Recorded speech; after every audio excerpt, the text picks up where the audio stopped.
Unit 13. Part 1. How do you feel when you are late? I get really frustrated when I'm late. I also feel sorry for anyone who is waiting for me. So I always try to be on time or to arrive a little earlier than planned. Do people in your country think that being on time is important? I think they do. In my experience, Koreans are generally well aware that they are wasting other people's time by being tardy. While not everyone in the country is so time conscious, I think most people are. What do you usually do in the evening? I usually have dinner with friends or study in the evening. Additionally, I try to hit the gym at least 3 times a week. However, when I feel too tired to do anything at the end of the day, I just head home and watch TV. Are evenings on the weekends different from those on the weekdays? Yes, to me, the evenings on the weekends are not the same as the ones during the week. On weekdays, I try to engage myself in productive activities, such as studying or exercising in the evenings.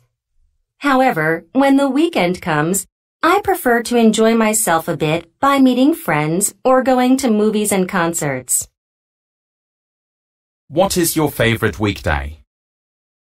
It's Friday, of course. That's the last weekday, so I have the whole weekend to look forward to. Furthermore, I can stay up as late as I like on Friday nights, since I can sleep in on Saturday mornings. What are your plans for this weekend? What about next weekend? I have a friend's wedding to attend this Saturday and a lunch appointment with my grandparents on Sunday. Also, one of my best friends wants to check out a new movie with me, so I'm pretty much booked solid this weekend. However, I have nothing planned for next weekend yet. Do you like housework? Honestly, I don't like it much. Even though I fully understand that doing household chores is necessary, even important, I do not find them interesting at all. As a result, I usually put off doing housework until the last minute. What can we do to make household chores less boring? In my experience, they become less boring when you try to do them faster. For example, when I'm folding clothes, I try out different methods to find the most efficient way to do it. If I'm successful, I can spend less time on it the next time. Even if I'm not, at least the task was made more interesting because I had something to think about while doing it. Part 2. Well, of course, there have been several times when people have made me wait, but I'd like to talk about the time when I had to wait for my friend a few months ago. I was supposed to meet my friend at noon to have lunch and go to a musical. I arrived on time, but my friend was not there. I waited outside the subway station where we were supposed to meet. After waiting for a while, I got cold, so I went into a nearby cafe and did some web surfing on my phone to relieve the boredom.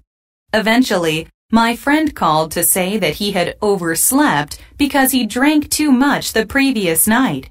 He said he was going to jump into a taxi and be there shortly. Unfortunately, he got stuck in the weekend traffic and was nearly 2 hours late. I was furious by that point. I thought he had been very rude and selfish by being so late. Luckily, he showed up right before the musical started and begged for my forgiveness. After the show was over, he treated me to dinner at my favorite restaurant. That made me forgive his lateness. Part 3. Why do people not like waiting?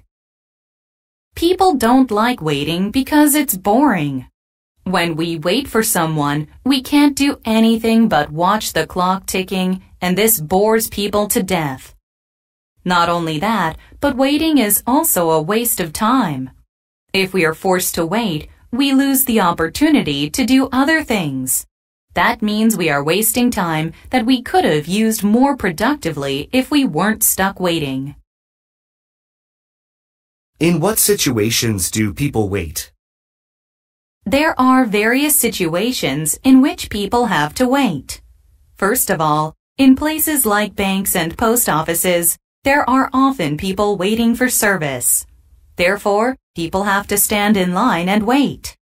Aside from that, people sometimes wait to have a meal at well-known restaurants. It seems that many Koreans are gourmets, so they don't mind waiting to try delicious food. Part 2. Well, actually, my mom woke me up early a few months ago. It was on January 1st, New Year's Day. I usually wake up around 8 for school, but my mother shook me awake at 5 o'clock that day. She did so because she and my father had decided to bring the family to the East Sea so we could watch the first sunrise of the new year together. At first, when I awoke, I was in a grumpy mood. To be honest, I didn't agree with the plan in the beginning, and I just wanted to sleep more. I didn't see why we had to get up that early to watch the sun rising. However, after we arrived at the East Sea and saw the sunrise, I felt it was worth it. While watching the sun, I made a New Year's resolution and a New Year's wish. It was a memorable and meaningful experience for me. Therefore, I'd like to do the same thing every New Year's Day. Part 3. What are some reasons for people to wake up early in your country? The specific reasons differ from person to person, but I think the most common one is for school and work. Since most schools and businesses open in the morning, students and workers have to wake up early for their classes or jobs. In addition, many people get up early to do exercise. Physical activity improves overall health and gets the body ready for the day. Therefore, many people wake up early to do yoga or to go jogging.